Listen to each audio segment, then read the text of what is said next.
आम का सीजन चला जाएगा तो मैं सोचती ही रह जाती काश मैं भी बना लेती, लेकिन सोचने से तो कुछ होता नहीं है, मेहनत तो करनी पड़ती है। फिर क्या था, गई मैं मार्केट और लेकर आई पके पके आम। 2 किलो मैंने आम लाया, इसको इस तरह से कट किया और जितने पल्प थे उसको मैंने इस ग्राइंडर जार में शामिल कर दिया। आपको नज़दीक से दिखाते हैं, बहुत पके हुए आम थे और काफ़ी मीठे भी थे।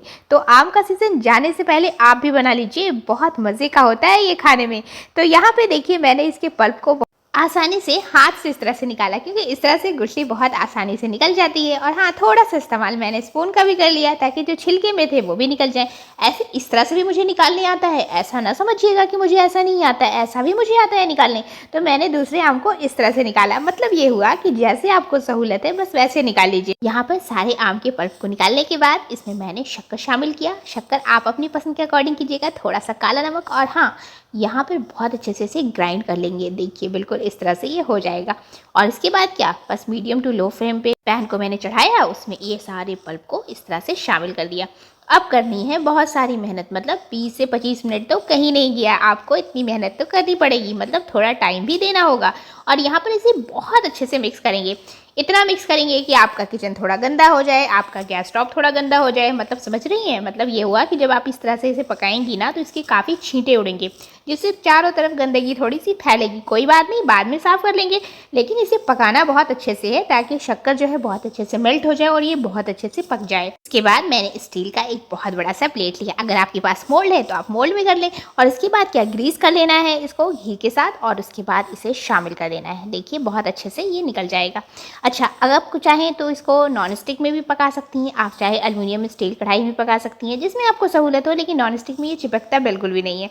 और देखिए यहाँ पर ये बहुत अच्छे से हो चुका है। अब हम इसे चारों तरफ से फैला देंगे। ध्यान ये रखना है कि जब आप इसको फैलाइएगा तो चारों तरफ जो है इक्वल साइज में होना चाहिए, कहीं मोटा कहीं पतला हो जाएगा तो जो पतले वाले हैं वो बिल्कुल सूख जाएंगे और जो मोटे वाले हैं वो नहीं सूख पाएंगे। तो इसलिए आपको बस ध्यान रखना है कि सब तरफ बराबर हो। इसलिए अगर आपके पास मोल्ड है तो मोल्ड में कीजिए, क्योंकि उसमें बहुत अच्छे से इक्वल साइज में होता है। और अब क्या, अब इसे 10-15 दिन के लिए छोड़ दीजिए आराम करने के लिए, मतलब सूखने के लिए। और जब ये 10-15 दिन, नहीं 5 या 6 दिन बस काफ़ी होता है। धूप बहुत अच्छी होनी चाहिए, कभी बारिश हो रही है कभी धूप हो रही है, तो ऐसे में ये बिल्कुल अच्छा नहीं बनता है। तो ध्यान रखिएगा, जब आपके यहाँ बहुत अच्छे धूप निकल रहे हैं तभी इसे बनाइएगा।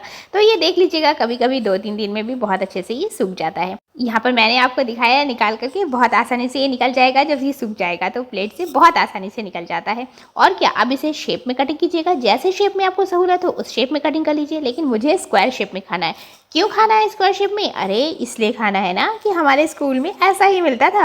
मतलब ये हुआ कि हम जब स्कूल टाइम में थे तो ऐसा ही वहाँ बिकता था, तो हम तो सोचते हैं चलो चलो अपने बचपन के दिन को याद कर लिया जाए और ऐसे ही बना के खाया जाए। तो यहाँ पर मैंने स्क्वायर शेप में इसे कट कर लिया है।